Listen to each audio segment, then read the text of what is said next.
Halo, welcome to Organic Ministry. Ya seperti biasa kita setiap hari Kamis itu ada Bible Study dan hari ini kita akan bahas dari Kejadian 6 sampai 8. Topik yang gua bawa tentang Nuh ya, dan specifically kita akan highlight di iman dia dari cerita ini.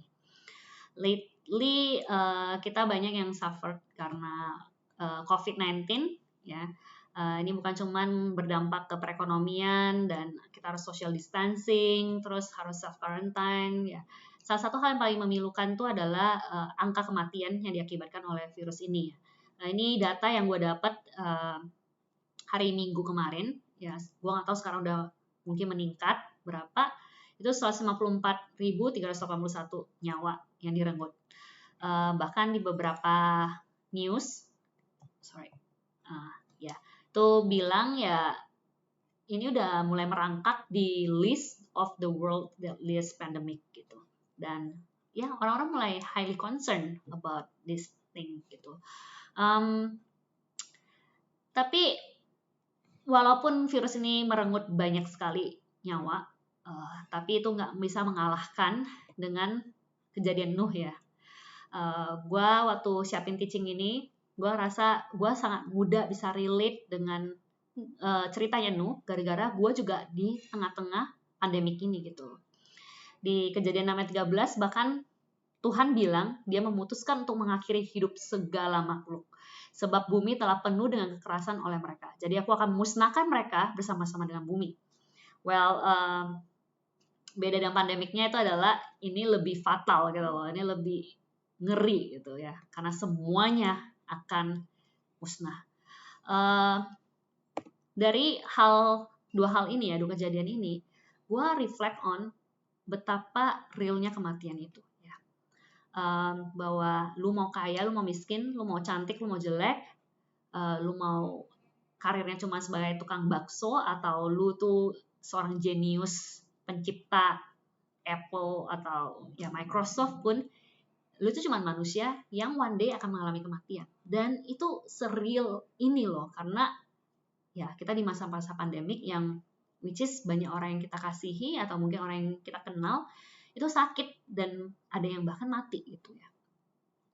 Dan mungkin kita juga mulai melihat kita tuh cuma manusia biasa, kita super limited, kita nggak bisa kontrol apapun, seberapa banyak pun lu berusaha, lu nggak pernah tahu gitu ya kapan ini akan berakhir dan apakah keluarga gue akan baik-baik aja ya kan. And during this time yang kita bisa lakukan tuh cuma berdoa dan kita mulai mencari Tuhan gitu. Kita butuh satu kekuatan dan kuasa yang melebihi dari kita yang bisa membantu kita di masa-masa sulit ini. Makanya gak heran gue juga lihat beberapa orang itu jadi sempat berdoa dan cari Tuhan dan seterusnya ya. Padahal sebelum pandemik ini jangankan berdoa, gue even don't have time gitu loh untuk Bible study atau apa gitu. Ya mungkin karena bisnisnya masih lancar, masih banyak hal-hal yang mendistract dia gitu ya. Tapi ya di masa-masa yang susah seperti ini ya tiba-tiba kita tahu kita butuh Tuhan ya. Selain itu juga akhirat itu menjadi sangat-sangat penting ya untuk kita pikirkan. Karena mungkin kita jadi mikir kalau gue kena COVID terus gue mati, gue kemana ya kira-kira? Orang-orang yang gue cintai, orang-orang yang gue kasihi, kalau mereka meninggal, mereka kemana ya gitu? Orang-orang yang sakit-sakit itu dan mati akhirnya kemana ya? Ada apa di balik kematian itu ya sebenarnya? Nah, dan dari kisah Nuh ini, gue tuh merasa gue dapat jawaban dari 3 hal itu ya. Dan gue sangat berharap kalian tuh juga bisa menemukan hal ini atau jawaban-jawaban ini dari 3 hal ini. Ya, sebelum kita masuk ke pembacaan firman kita doa dulu yuk. Ya, Tuhan, terima kasih karena Engkau tuh Allah yang baik. Karena di masa-masa sulit ini Engkau masih mau berbicara dengan kami, Engkau masih mau menguatkan kami, Engkau masih mau menghibur kami ya Tuhan dengan firman-Mu. Ya Tuhan, thank you untuk kisah Nuh yang walaupun sangat menyedihkan, tapi kami tahu ada pesan yang Engkau mau sampaikan ya Tuhan pada kami. Biarkanlah kami itu bisa punya hati yang mau diajar, hati yang lembut untuk mendengarkan firman-Mu, dan sensitif dengan apa yang ingin Kau ajarkan kepada kami ya Tuhan. Ya Tuhan, kami juga berdoa Engkau lindungi kami daripada yang jahat, Engkau juga berikan kami ya Tuhan fokus walaupun di masa-masa online seperti ini. Ya Tuhan, aku berdoa juga untuk Engkau berikan kami ya Tuhan kekuatan untuk menangkal iblis yang nggak mau kami merasakan sukacitamu, iblis yang nggak mau kami mendapatkan damai sejahtera-Mu ya Tuhan. Ya, in your name we pray, amen. Oke, kita langsung aja kejadian 6 sampai 8. Oke, jadi gua akan bagi-bagi dari setting cerita, latar belakang tokoh, terus the story sendiri, ya hopefully gua singkatin ya, dan moral of the story yang paling penting. Oke, kita mulai dari setting cerita dulu. Jadi ketika manusia itu mulai bertambah banyak jumlahnya di muka bumi, dan bagi mereka lahir anak-anak perempuan, maka anak-anak Allah melihat bahwa anak-anak perempuan manusia itu cantik-cantik. Lalu mereka mengambil istri dari antara perempuan-perempuan itu, siapa saja yang disukai mereka. Berfirmanlah Tuhan, rohku tidak akan selama-lamanya tinggal di dalam manusia, karena manusia itu adalah daging. Tetapi umurnya akan 120 tahun saja. Nah, setting cerita ini dimulai dengan hal yang mungkin bikin gue juga bertanya-tanya ya, kenapa roh Tuhan tidak akan selama-lamanya tinggal di dalam manusia? Hanya gara-gara anak-anak Allah melihat anak-anak perempuan manusia itu cantik dan mereka menikah dengan wanita cantik ini gitu loh. Rupanya ada orang yang lebih pintar dari gue, orang yang memang dedicated untuk mencari tahu dan mempelajari firman Tuhan, itu menuliskan seperti ini ya. Jadi ada view bahwa anak-anak Allah atau Elohim itu ada kemungkinan itu maksudnya adalah pernikahan campuran antara keturunan Set dan keturunan Kain. Ada juga view orang yang memandang pernikahan ini antara malaikat dengan manusia. Nah, untuk gue pribadi sendiri, gue tuh lebih condong ke pernikahan antara manusia dengan ya malaikat ya gitu. Why? Nanti mungkin di ayat selanjutnya tuh lebih menjelaskan. Tapi ya make sense juga sih, mungkin ini adalah pernikahan campuran antara keturunan Set dan Kain, karena ya menurut argumennya, kalau kalian ikut teaching Yuni minggu lalu, keturunan Set itu keturunan yang takut akan Tuhan. Mereka tuh dekat dengan Tuhan, mereka bergaul akrab dengan Tuhan, gitu kan. Sedangkan keturunan Kain itu adalah keturunan yang penuh dengan kepahitan sama Tuhan. Ya, karena Kainnya sendiri juga hatinya tidak benar-benar broken, hatinya benar-benar ke Tuhan, dia kan lebih ke sombong ya kan ya, dan jahat. That's why ya Tuhan tuh menghukum dia dengan mengusir dia. Tapi ya setelah kejadian itu pun Tuhan tetap love si Kain ya, bahkan ya dia akan menjaga nyawanya Kain. Kalau ada orang yang mau membunuh dia akan dibalas oleh Tuhan dan seterusnya ya. But the thing is, keturunan si Kain makin lama makin kacau, bahkan poligami ya kan, mengobjektify wanita, bahkan salah satu keturunannya si Lamek itu sangat kejam ya, katanya kalau ada orang yang berani macam-macam sama gua, nyenggol gua bakalan gua bunuh gitu loh kan. Bahkan ada yang keturunannya namanya siapa tuh Tuhan gitu loh, keturunan super pahit ya sama Tuhan.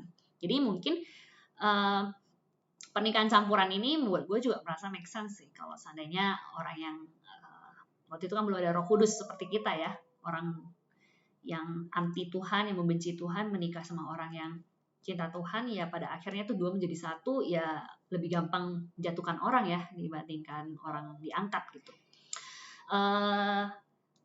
Tapi yang buat gue lebih prefer adanya fallen angels yang akhirnya melakukan seks dengan manusia yang ya which is sangat bertentangan dengan apa yang Tuhan mau ya. Itu karena ini, lanjutan dari verses tadi, pada waktu itu orang-orang raksasa ada di bumi dan juga pada waktu sesudahnya. Ketika anak-anak Allah menghampiri, maksudnya having sex with the anak-anak perempuan wanita, ini melahirkanlah anak bagi mereka. Inilah orang-orang yang gagah perkasa di zaman purba kala, orang-orang yang kenamaan. Jadi di sini kita juga bisa lihat kalau memang cuma keturunan Set dan Kain menikah, kenapa bisa punya anak-anak super power gitu, anak-anak raksasa gitu. Ya lebih make sense ya karena ada percampuran dengan makhluk seperti malaikat, sehingga ya anak-anaknya bisa lebih ya beda ya dengan anak manusia pada umumnya. Which is ini bukan simbolis atau kiasan, karena lu akan temuin juga beberapa kejadian seperti Goliat, terus di Bilangan di mana Yosua dan orang Israel mau masuk ke tanah Kanaan, Mereka itu akan berhadapan dengan penduduk yang katanya raksasa, tinggi-tinggi, kuat-kuat. Dan salah satu deskripsi orang-orang raksasa ini adalah pemakan manusia. Yang which is, well, dibanding kalian bayangin, wah, malaikat nge-seks sama manusia hasilnya kayak Hercules atau Superman gitu ya, yang kayak heroic gitu ya. Mungkin kalian lebih bisa picture itu seperti monster ya, yang pemakan manusia dan brutal, kejam. Jadi actually it's not a good news. Hasil dari perkawinan ini adalah disaster. Gitu. That's why ketika dilihat Tuhan bahwa kejahatan manusia besar di bumi dan bahwa segala kecenderungan hatinya selalu membuahkan kejahatan semata-mata, maka menyesal Tuhan bahwa ia telah menjadikan manusia di bumi dan hal itu memilukan hatinya. Well guys, jadi di sini ada dua hal yang gue mau highlight. Yang pertama, Tuhan itu bukannya Tuhan yang psycho ya, yang senang menghukum manusia. Karena di sini tuh dia bilang, kejahatan manusia itu memilukan hati dia. Dia tuh sedih, guys. Jadi ini mematahkan pemikiran orang yang bahwa Tuhan itu ya Tuhan yang suka menghukum, yang nggak punya perasaan, karena Tuhan punya perasaan dan dia sedih melihat kejatuhan manusia dan kejahatan manusia ini.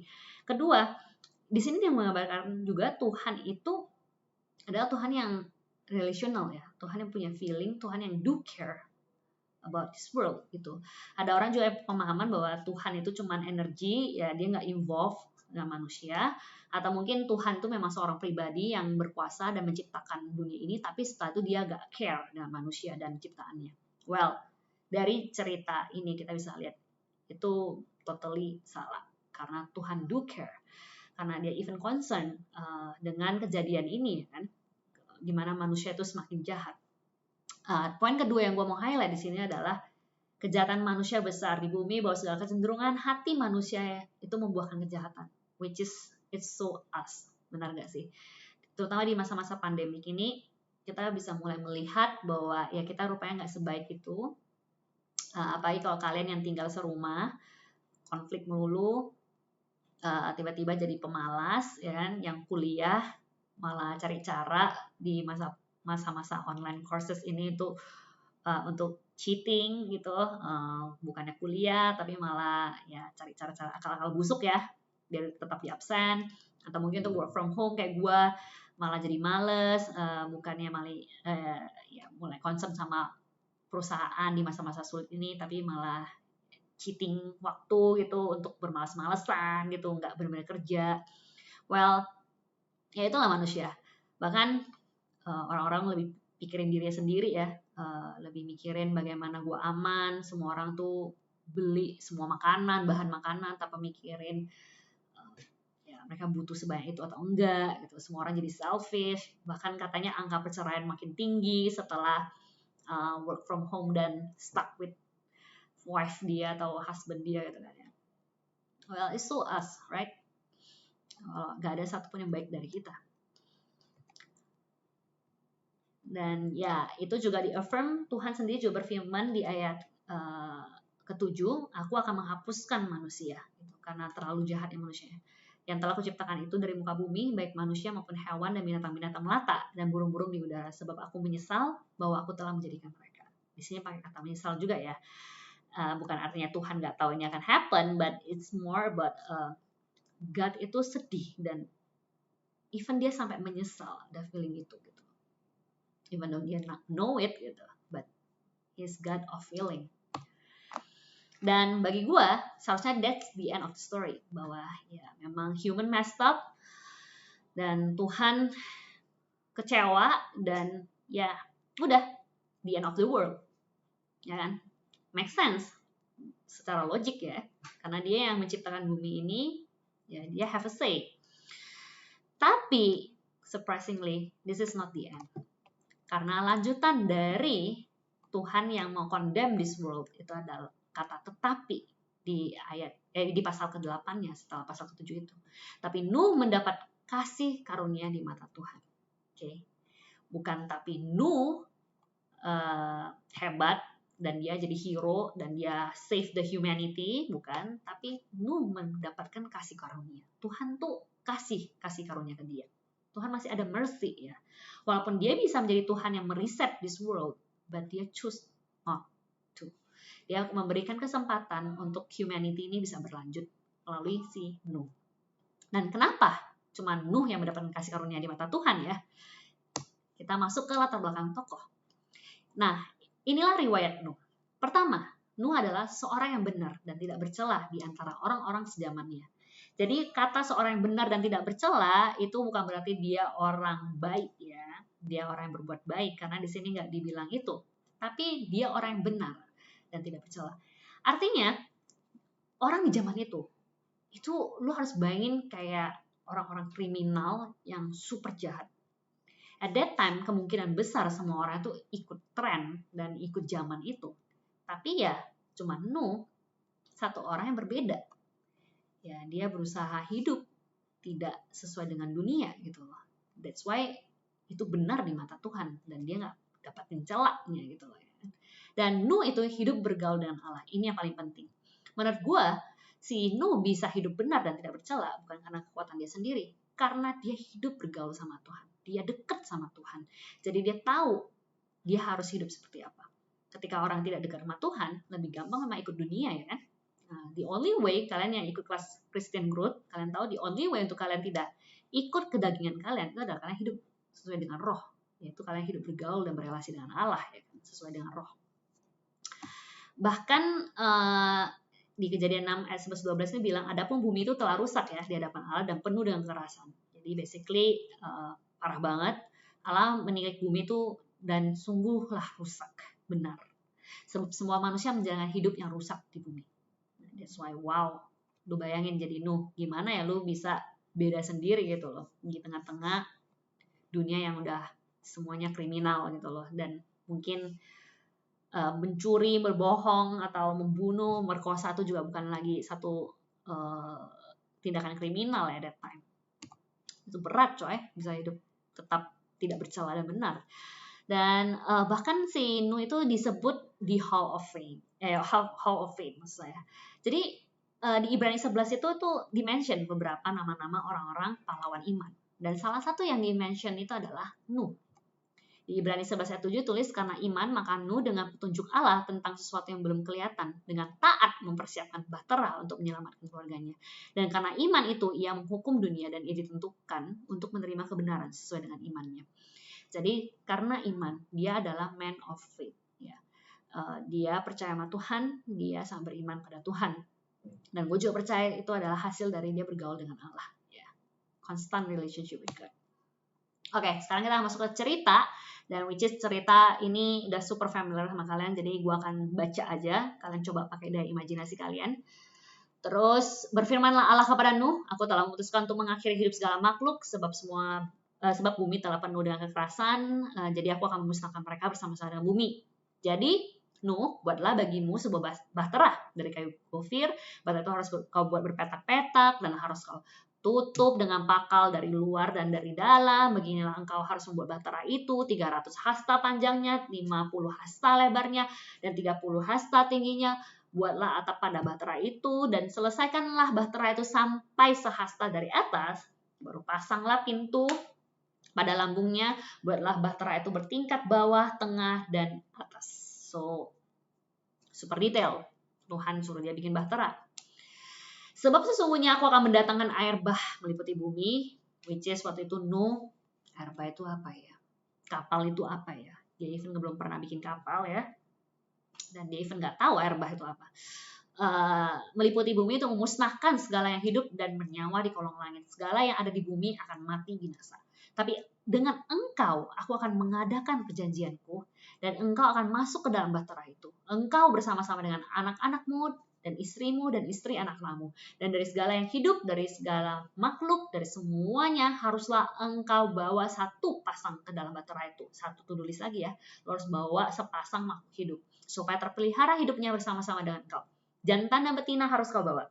Dari segala jenis burung, dan dari segala jenis hewan, dari segala jenis binatang melata di muka bumi, dari semuanya itu harus datang satu pasang kepadamu supaya terpelihara hidupnya.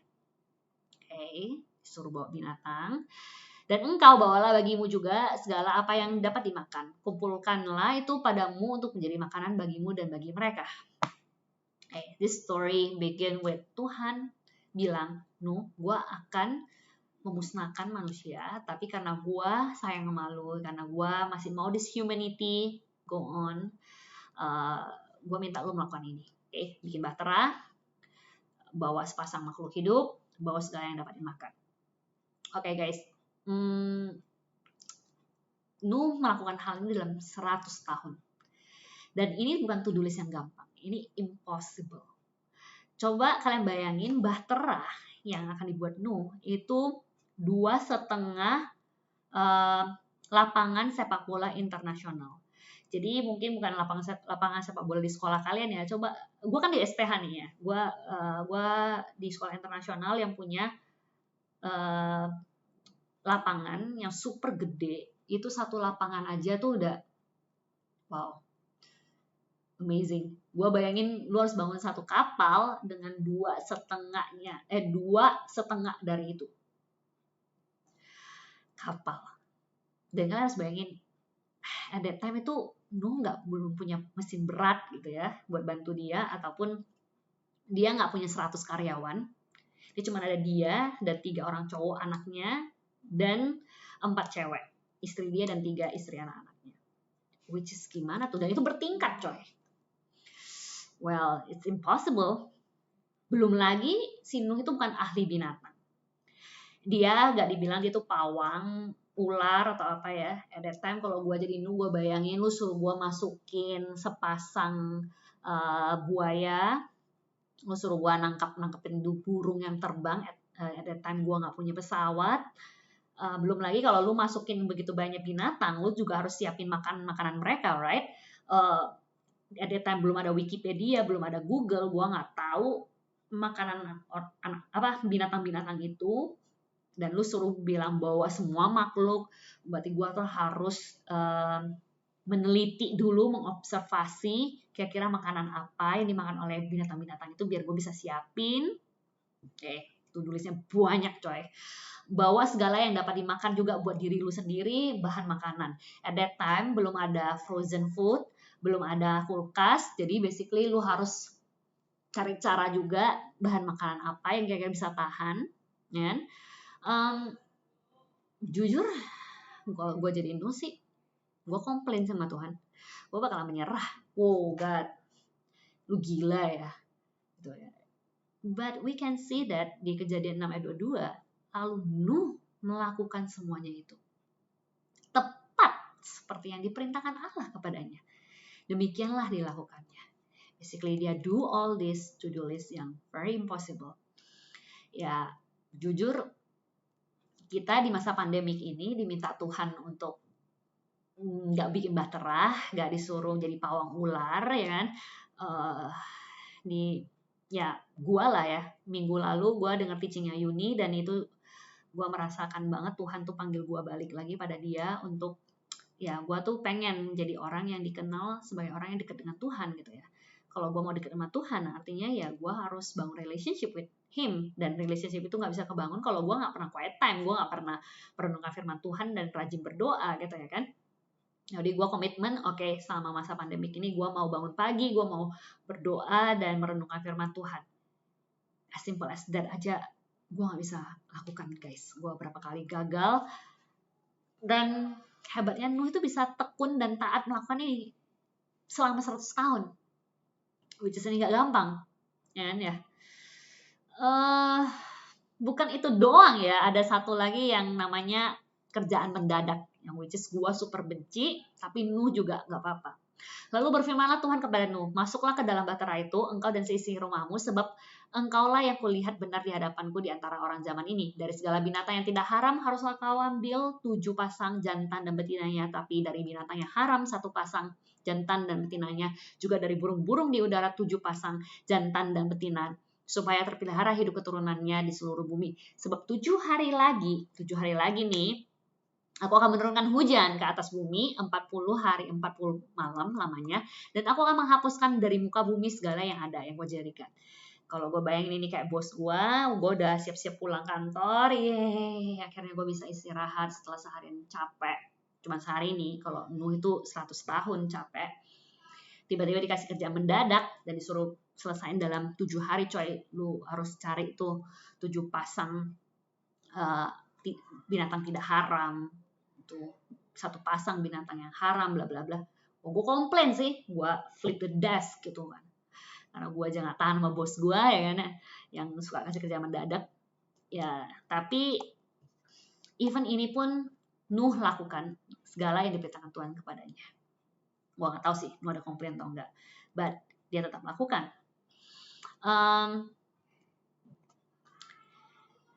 Gue melihat Tuhan gila ya. Nuh ini tuh kok bisa sih setara itu malu. Gue tuh kalau jadi dia sih gue nggak mau sih, dan gue mungkin udah menyerah. Dan lu Tuhan yang gila ya, kasih kerjaan yang mustahil itu. Nah rupanya gue dapat sendiri jawabannya waktu gue argue setelah gue baca bagian firman ini. Di ayat 8 ke 9-nya tulis, dari binatang yang tidak haram dan yang haram, dari burung-burung dan dari segala yang merayap di muka bumi, datanglah sepasang mendapatkan Nuh dan dalam bahtera itu, jantan dan betina, seperti yang diperintahkan Allah kepada Nuh. Segala jenis binatang liar dan segala jenis ternak dan segala jenis binatang melata yang merayap di bumi dan segala jenis burung, yakni segala yang berbulu, bersayap, dari segala yang hidup dan bernyawa, datanglah sepasang mendapatkan Nuh ke dalam bahtera itu. Dan yang masuk itu adalah jantan dan betina dari segala yang hidup, seperti yang diperintahkan Allah kepada Nuh. Lalu Tuhan menutup pintu bahtera itu di belakang Nuh. Jadi, waktu gue pelajari firman ini, gue lupa. The only thing yang juga membuat Nuh tidak menolak, itu karena dia tahu dia nggak bekerja sendirian.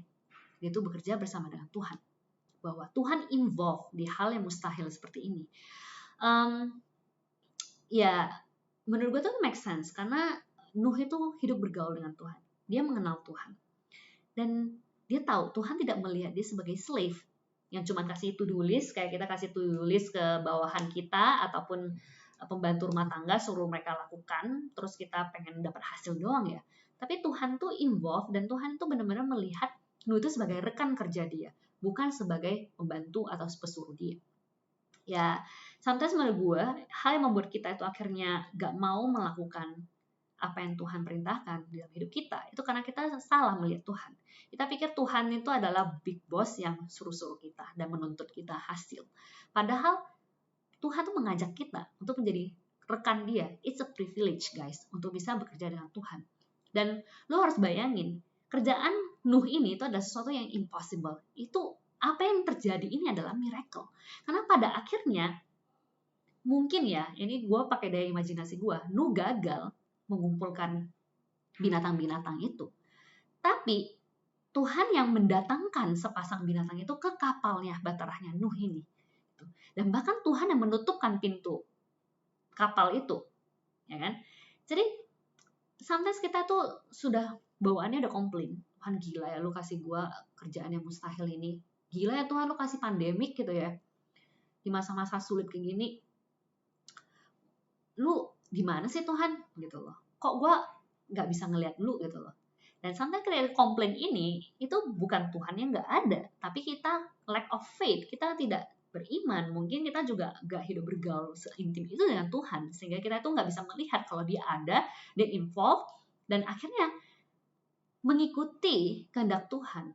Itu ada sesuatu yang sangat menyenangkan. Ya kan? Ini super exciting coy.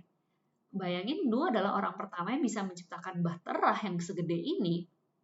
Dan bagaimana dia bisa merasakan kehidupan sesuatu yang mustahil, tapi dengan Tuhan mustahil gitu ya. Ya maybe we can see that gitu loh. Di masa-masa pandemik ini, di masa-masa kita tahu banyak hal yang sulit dan impossible to do gitu loh. Tapi ya ketika Tuhan minta kita lakukan, mungkin yang kita perlu lakukan itu adalah beriman. Kalau dia itu involved, kalau dia itu akan memampukan kita. Dan dia akan menyertai kita, dia nggak akan biarkan kita sendirian. Dan ini kita akan menjadi satu story yang kita nggak akan forget. Karena ini adalah a fun thing yang kita bisa lakukan bersama dengan Tuhan. Dan masuklah Nuh ke dalam bahtera itu bersama-sama dengan anak-anaknya dan istrinya dan istri anak-anaknya karena air bah itu. Setelah 7 hari datanglah air bah meliputi. Salah satu yang gue mau highlight juga di day 0 ini, Tuhan tuh suruh kan, basically Nuh itu dan keluarganya masuk. Tapi gak langsung loh guys turun hujan. Ya si Nuh itu tuh, lo bayangin 7 hari di dalam bahtera, krik-krik, karena waktu itu belum ada game, belum ada handphone, belum ada Instagram. Terus lu juga bingung karena dalam bahtera kayak, udah turun belum ya hujannya? Udah turun belum ya? Selama 7 hari guys, hujan tuh nggak turun. Dan kalau gue jadi Nuh at that time, atau gue jadi anak-anaknya Nuh, di hari keempat, gue bakalan bilang, gila kita mah di prank Tuhan nih. Udah 100 tahun kita sia-siakan. Kita diejek-ejek orang, dibilang gila, bangun-bangun gak jelas kayak gini. Kita sampai harus merhatiin tuh binatang makannya apa, kita ngumpulin makanan. Gak turun tuh hujan. Mana air bah? Baik-baik aja orang-orang tukang bakso depan masih jualan gitu ya. Nah, mungkin kita mulai meragukan Tuhan ya. Kalau gue sih mulai komplain dan mungkin gue, udahlah Tuhan, lu mah ngeprank gue keluar aja dari bahtera ini ya. Tapi Nuh tidak lakukan itu. Dia stay di dalam bahtera itu selama 7 hari. Ya why? Dia bisa lakukan itu ya karena dia punya iman, dia percaya. Dia benar-benar believe Tuhan akan menurunkan air itu. And di hari ke-7 benar, the flood begins. Pada waktu umur Nuh 600 tahun, pada bulan yang kedua, pada hari yang ke-17 bulan itu, pada hari itulah terbelah segala mata air samudera raya yang dahsyat, dan terbukalah tingkap-tingkap di langit, dan turunlah hujan lebat meliputi bumi 40 hari 40 malam lamanya. 40 hari lamanya air bah itu meliputi bumi. Air itu naik dan mengangkat bahtera itu sehingga melampung tinggi dari bumi. Ketika air itu makin bertambah-tambah dan naik dengan hebatnya di atas bumi, terapung-apunglah bahtera itu di muka bumi. Akhirnya it's flood, man. Mungkin di sini walaupun ya serem, mungkin si Nuh tuh juga, wah, rupanya kapal yang gua kerjain sama Tuhan ini bisa ngapung coy. Mungkin ini pertama kali dia juga experience it gitu loh. Apa ya artinya air bah, apa artinya kapal itu bisa ngapung gitu ya. Dan air itu sangat hebatnya bertambah-tambah meliputi bumi dan menutupinya lah segala gunung tinggi. Gila. Bayangin Mount Everest tenggelam coy. Di seluruh kolong langit sampai 15 hasta di atasnya bertambah-tambah air itu sehingga gunung-gunung ditutupinya. Sampai 15 hasta di atasnya bertambah-tambah air itu sehingga gunung-gunung ditutupinya. Lalu mati binasalah segala yang hidup, yang bergerak di bumi, burung-burung, ternak, dan binatang liar, dan segala binatang merayap yang berkeriapan di bumi, serta semua manusia. Matilah segala yang ada nafas hidup dalam hidungnya, segala yang ada di darat. Demikianlah dihapuskan Allah segala yang ada, segala yang di muka bumi, baik manusia maupun hewan dan binatang melata dan burung-burung di udara, sehingga semuanya itu dihapuskan dari atas bumi. Hanya Nuh yang tinggal hidup dan semua yang bersama-sama dengan dia dalam bahtera itu. Dan berkuasalah air itu di atas bumi 150 hari lamanya. All humanity perished. Ya, ini bagian ayat dan bagian cerita yang sangat-sangat menyedihkan ya. Bahkan banyak orang yang baca ini mungkin berpikir, if God is a God of judgment like this, kalau Tuhan adalah Tuhan yang kejam dan membunuh semua makhluk hidup, then I can believe in him. Gue gak bisa percaya sama dia. Yang which is menurut gue, ya mungkin banyak juga dari kalian yang berpikiran begitu ya, kok Tuhan tega sih, kok Tuhan jahat sih gitu loh. Mungkin ketika kita bilang Tuhan jahat membunuh semua manusia, mungkin kita belum tahu seberapa parahnya manusia pada masa itu. Mungkin kita bandingkan dengan kita atau zaman kita sekarang ini. Dan menurut gue itu sangat berbeda guys, karena di zamannya kita itu ada Roh Kudus dan masih ada believer yang di dalamnya itu hidup Roh Kudus. At that time, Roh Kudus belum turun, coy. Dan kalian harus bayangin dunia yang dipenuhi oleh kriminal. Kalian bisa nggak sih bayangin kalian hidup di tengah-tengah napi? Jadi kalian tinggal di satu kompleks yang gue kasih semua itu napi, mantan pemerkosa, mantan pembunuh, psikopat gitu ya. Terus ada rumah lu di tengah-tengah. What do you feel about that? Very dangerous, right? Kedua, lu juga harus bayangin, mungkin lu merasa Tuhan tidak adil. Kok Tuhan tuh nggak maha kasih ya? Kok Tuhan tuh jahat ya? Itu karena lu juga merasa ya manusia tuh nggak sejahat itu. Tapi kalau tiba-tiba itu yang memperkosa adik lu tiba-tiba dihakimi dan dibilang, oke, nggak apa-apa, lu perkosa adiknya dia ya, lu cukup bayar penalti 5.000 lah. Apakah itu adil? Ya enggak. Mungkin kita akan melonjak sama hakim itu. Gak adil hakim.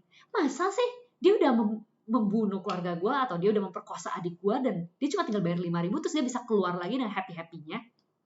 If there is no justice, kita mungkin gak mau juga ikut Tuhan. Kita merasa Tuhan gila. Tuhan tuh bukan penuh kasih. Itu namanya gila gitu loh. Ini gak adil. Nah, Tuhan tuh somehow juga menciptakan manusia dengan sense of justice. Jadi kita tahu kalau sesuatu yang tidak adil itu bukan kasih, itu nggak benar. Dan itu benar-benar tidak benar. That's why Tuhan tuh benar harus melakukan ini, guys. Karena pada masa itu tuh very dangerous. Selain very dangerous buat orang yang seperti Nuh yang benar-benar mencintai Tuhan dan hidupnya tidak bercela. Ya, Tuhan tuh adalah Tuhan yang adil. Kalau dia ada Tuhan yang adil dan penuh kasih, dia nggak mungkin tidak menghukum dan memusnahkan manusia-manusia yang jahat ini.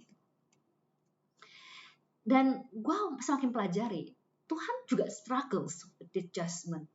Tuhan tuh gak, kayak psikopat yang suka ngejudge dan senang gitu loh. Itu tertulis di Yesaya 28 ayat 1. Bahkan God calls judgment his strange and alien work. Tuhan melihat ini aneh. Dia tuh juga gak suka. Makanya diawali dengan dia tuh sedih ketika melihat manusia tuh semakin jahat ya. Bahkan di Ezekiel 18:23 itu tulis, do you think that I like to see wicked people die? Lu pikir gue senang melihat orang-orang jahat tuh mati? Says the sovereign Lord. Of course not. Tentu saja tidak. I want them to turn from their wicked ways and live. Tuhan tuh mau mereka tuh bertobat. Dan itu kita bisa lihat dari Nuh. Guys, Nuh itu tinggal hidup selama 100 tahun membangun bahtera dan mengumpulkan binatang. Dan itu gak mungkin tersiar ke orang-orang lainnya. Okay? Dan bahkan di 2 Petrus pasal 2 ayat 5 itu tulis kalau Nuh itu pemberita kebenaran itu di masa purbakala. Jadi di masa itu Nuh itulah orang-orang yang memberitakan, guys, kalian tuh udah terlalu jahat dan Tuhan tuh akan mendatangkan air bah dan memusnahkan kalian, guys. Kalian tuh ayo masuk ke bahtera. Selamatkan diri kalian. Dan gue yakin Nuh selama 100 tahun pasti juga preach berita keselamatan itu. Tapi memang dengan foreknowledge Tuhan, Tuhan tahu gak ada harapan. No one's want to be safe. Mereka don't care. Karena mereka gak believe. Ya karena memang berapa kali dimention dari setting cerita ini, udah rusak dunia ini kan. Bahkan ya di bahasa Inggrisnya tuh bagus ya, tulisannya Noah warned the world of God's righteous judgment. Jadi itu Noah tuh udah memperingati God righteous judgment. Jadi penghakiman yang benar gitu loh, yang benar-benar gitu. Ya, ini something yang mungkin kita perlu pelajari ya, bahwa ya Tuhan tuh bukannya senang ya melihat orang mati. Karena ya kematian itu tuh bukan idenya Tuhan. Kematian itu tuh terjadi ketika manusia jatuh dalam dosa. Sebelumnya di Taman Firdaus itu nggak ada kematian, guys.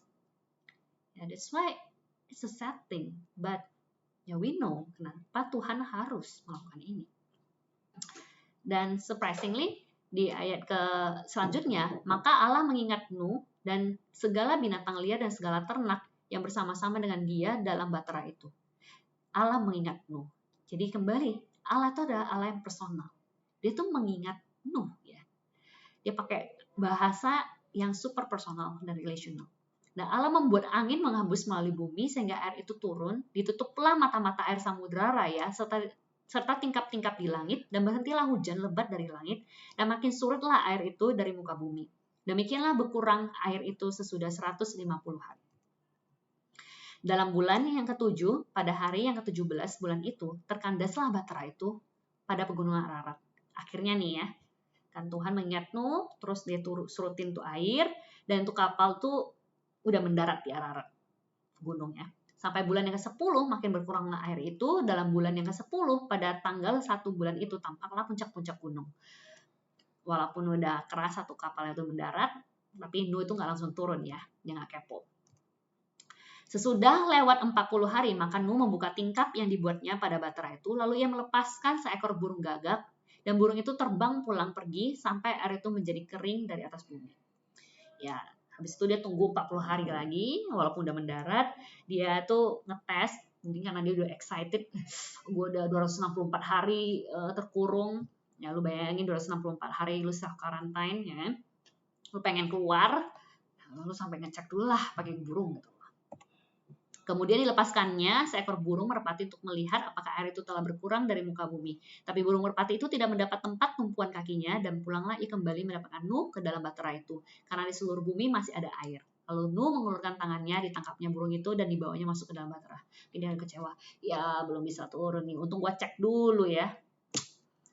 Ia menunggu 7 hari lagi, kemudian dilepaskannya pula burung merpati itu dari bahtera. Menjelang waktu senja pulanglah burung merpati itu mendapatkan Nuh dan pada paruhnya di bawahnya sehelai daun zaitun yang segar. Artinya udah mulai tumbuh ya itu rumput-rumputan ya.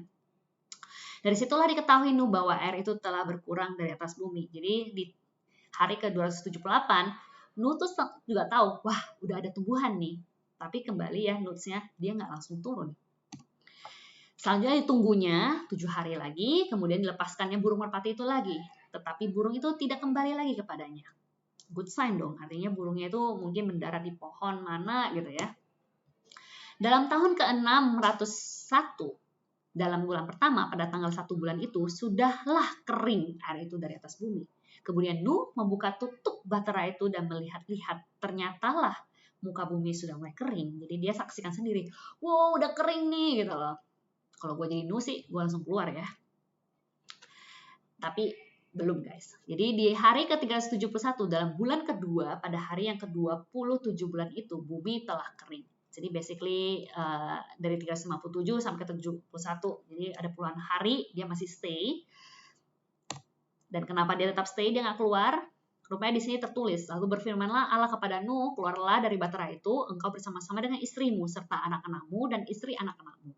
Segala binatang yang bersama-sama dengan engkau, segala yang hidup, burung-burung, hewan, dan segala binatang melata yang merayap di bumi, suruhlah keluar bersama-sama dengan engkau, supaya semuanya itu berkeriapan di bumi, serta berkembang biak, bla bla bla. Lalu keluarlah Nuh bersama-sama dengan anak-anaknya dan istrinya dan istri anak-anaknya. Segala binatang liar, segala binatang melata, dan segala burung semuanya bergerak di bumi masing-masing menurut jenisnya, keluarlah juga dari bahtera itu. Di sini kuncinya. Nuh tidak keluar karena dia menunggu Tuhan. Waktu Tuhan suruh keluar, lalu dia baru keluar. Gak kayak kita ya.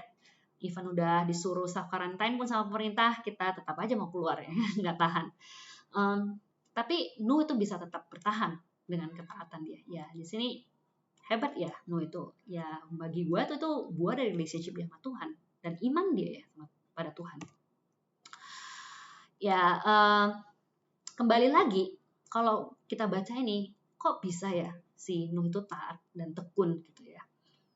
Apakah karena ketekunan dan ketaatan dia makanya dia itu benar di mata Tuhan? Karena di ayat 1 di pasal 7 itu kan, sebab engkau lah yang kulihat benar di hadapanku di antara orang zaman ini.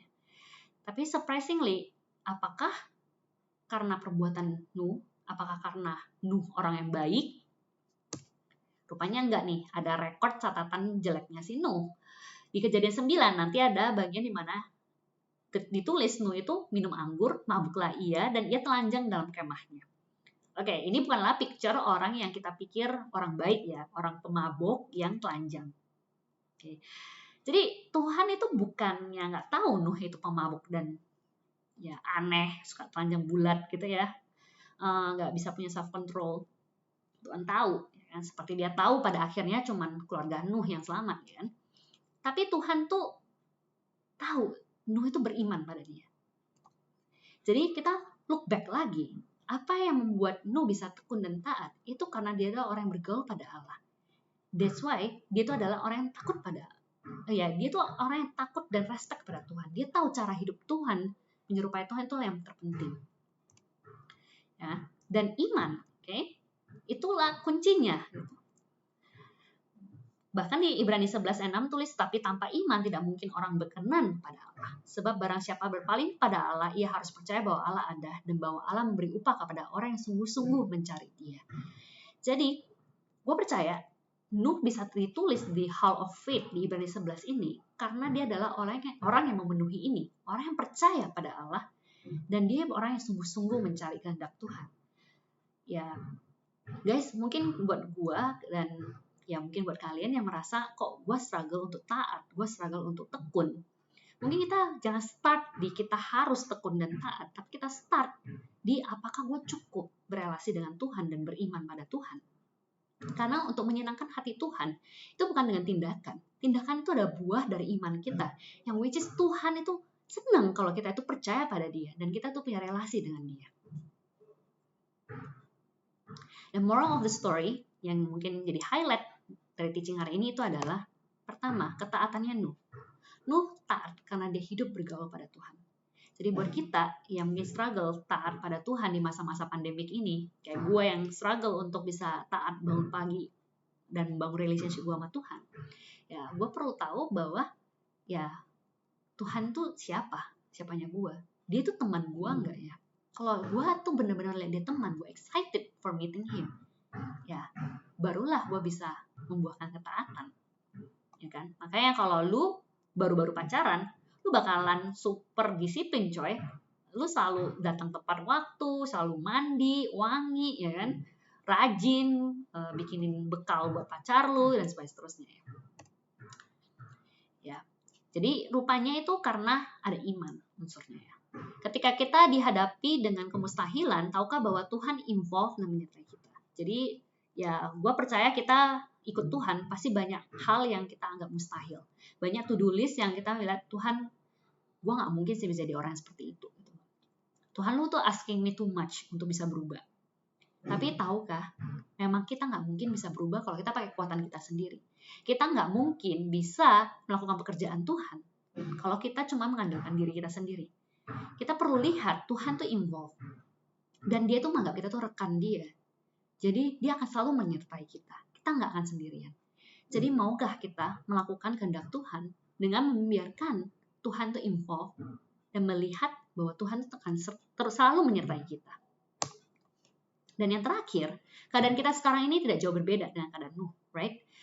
Tuhan sudah pernah menghukum umat manusia dengan air bah, dan semua umat manusia akan menghadapi kematian. Okay? Seperti orang di zaman Nuh, mereka akan mati. Di zaman kita semua juga akan mati.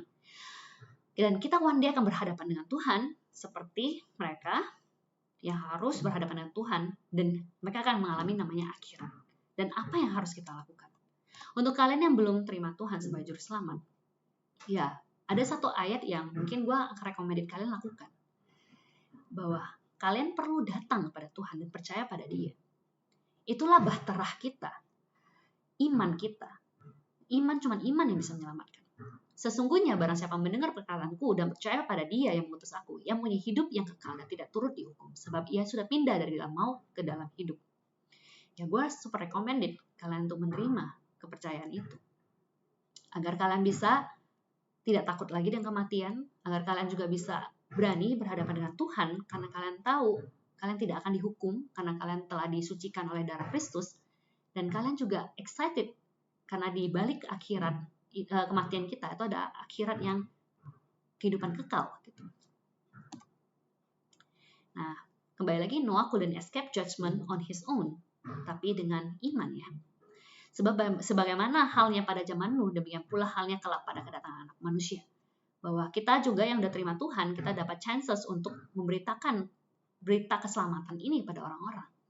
Kita masih kasih kehidupan karena kita bisa membawa orang-orang untuk percaya pada Tuhan. God judged the world with the flood, and He will judge the world again when Jesus returns. Jadi ya, kita mungkin ambil kesempatan pandemik ini juga bukan buat untuk bersantai-santai, buat bermalas-malesan. Justru kita semakin giat untuk hidup sesuai dengan kehendak Tuhan, agar kita juga bisa membawa orang kepada Tuhan ya.